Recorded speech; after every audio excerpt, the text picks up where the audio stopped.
जय गुरुदेव।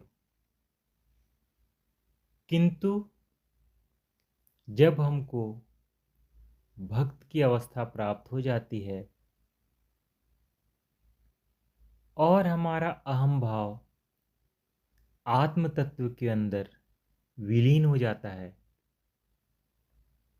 फिर काहे की भक्ति और काहे का साधन। फिर तो हम भक्त रूप हो गए। संसार के अंदर भक्त केवल एक ही है, बाकी सब दिखावे के भक्त हैं, बाकी सब झूठे भक्त हैं। और जगत के अंदर जो एक भक्त है, उस भक्त का नाम है ईश्वर। क्योंकि वह एक भक्त एक ईश्वरी ऐसा तत्व है जो विभक्त नहीं है, जिसमें विभाजन नहीं है, विभाजित दिखाई देता है।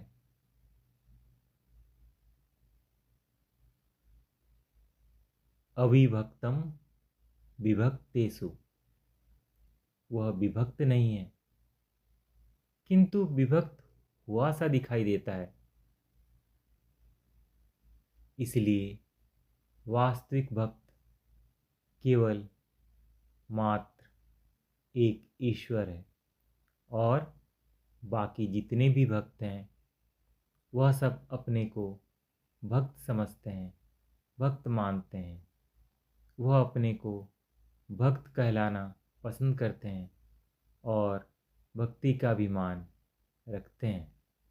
किंतु जैसे जैसे यह अभिमान गलित होता जाता है, जैसे जैसे चित्त के ऊपर से आवरण उतरते जाते हैं, वासनाएं और संस्कार क्षीण होते जाते हैं, चित्त निर्मल होता चला जाता है, और आपका चित्त निरुद्ध होने पर आपका अहम भाव, जीव भाव आत्म तत्व के अंदर विलीन हो जाता है।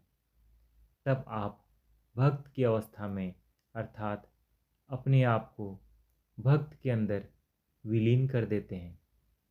इसलिए कहा, यह एक भक्त का भाव है कि भक्त भगवान से भी बड़ा है। भक्त भगवान से कैसे बड़ा है? क्योंकि भक्त ही भगवान है, क्योंकि भगवान ही भक्त है। अब एक ही शक्ति है, उसको भगवान कह लो चाहे भक्त कह लो, वही एक सच्चा भक्त केवल मात्र ईश्वर है। बाकी कोई और भक्त जगत के अंदर सच्चा नहीं। तो इसके साथ ही साथ आज के सत्संग का समय समाप्त हुआ, पूरा हुआ। इसके साथ ही नवदा भक्ति का प्रकरण भी पूर्ण हुआ। आपने नवदा भक्ति के अंदर क्या प्राप्त किया है, क्या पाया है, यह तो आप जानो, मुझे नहीं पता। किंतु मैं जहाँ तक नवदा भक्ति को समझा हूँ, वहाँ तक भक्ति मार्ग की वास्तविक चीर फाड़, वास्तविक विवेचन, वास्तविक भक्ति का एनालिसिस यह नवदा भक्ति के रूप में किया गया है। जितने भी संत हुए हैं, भक्त हुए हैं, सबने नवदा भक्ति का गुणगान किया है। आप सब लोगों से भी मेरा ऐसा आग्रह है कि आप भक्ति के इन अंगों की ओर अपना ध्यान केंद्रित करें। आपके मार्ग में बहुत कठिनाइयाँ आएंगी, मुझे पता है।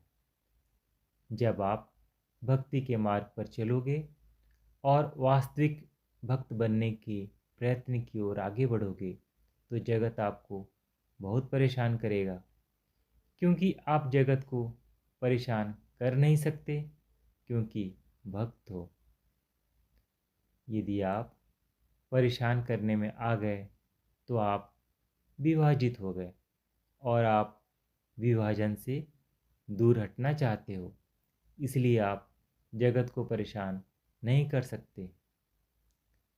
किंतु जगत विभाजित है, वह तो आपको परेशान करेगा और आपके मार्ग में इतने रोड़े अटकाएगा, इतनी कठिनाइयाँ पैदा करेगा, इतनी अड़चनें खड़ी करेगा कि यदि आप पक्के भक्त नहीं हुए, आप में थोड़ी सी भी कमजोरी हुई तो आप मार्ग छोड़ करके विभाजित हो जाओगे।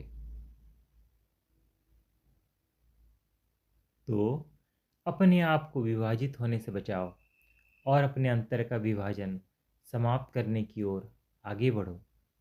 फिर चाहे कितनी भी कठिनाइयाँ आएं, कितनी भी आपके समक्ष उलझनें खड़ी हों, किंतु सच्चे हृदय से प्रभु के शरणापन्न होकर, प्रभु के प्रति प्रेम हृदय में पैदा करके, प्रभु मिलन की विरह चिंगारी चित्त के अंदर जला करके भक्ति मार्ग में अंदर तक तत्पर हो। यही शांति का मार्ग है, यही सुख का मार्ग है। किंतु शांति और सुख एकदम नहीं मिल पाएगा आपको, इसमें देर लगेगी। पहले मन निर्मल करना पड़ेगा। मलिन मन के अंदर प्रेम नहीं ठहर सकता। मलिन मन के अंदर भगवान का ज्ञान नहीं ठहर सकता। मलिन मन प्रभु के साथ युक्त नहीं हो सकता। इसलिए अपने मन को शुद्ध करके निर्मल बनाने की ओर आपको जगत की सब कठिनाइयाँ सहन करनी पड़ेंगी। भगवान आपकी सहायता करेंगे। गुरु महाराज से प्रार्थना है कि आपके ऊपर अपना वरद हस्त रखें और आपको सद्मार्ग पर लगाएं। इस प्रार्थना के साथ मैं अपनी बात समाप्त करता हूँ। अब संभवतः यह जो सत्संग है, यह 2-3 बार ही हो पाएगा, क्योंकि फिर हम कुटिया में चले जाएंगे। इसलिए सत्संग 2 सप्ताह या 3 सप्ताह ही हो पाएगा। जितना लाभ आप लोगों ने उठाना है उठा लो, उसके बाद तो फिर लाभ तो आपको फिर भी मिलेगा। वास्तविक लाभ तो बाद में मिलेगा, क्योंकि तब वास्तविक लाभ आपको सूक्ष्म स्तरों पर आपके मन के अंदर जो एक क्रिया होती है, सूक्ष्म क्रिया, सूक्ष्म स्तर के ऊपर आपके चित्त को प्रभावित करने वाली जो क्रिया है, उस क्रिया के माध्यम से आपको लाभ होगा।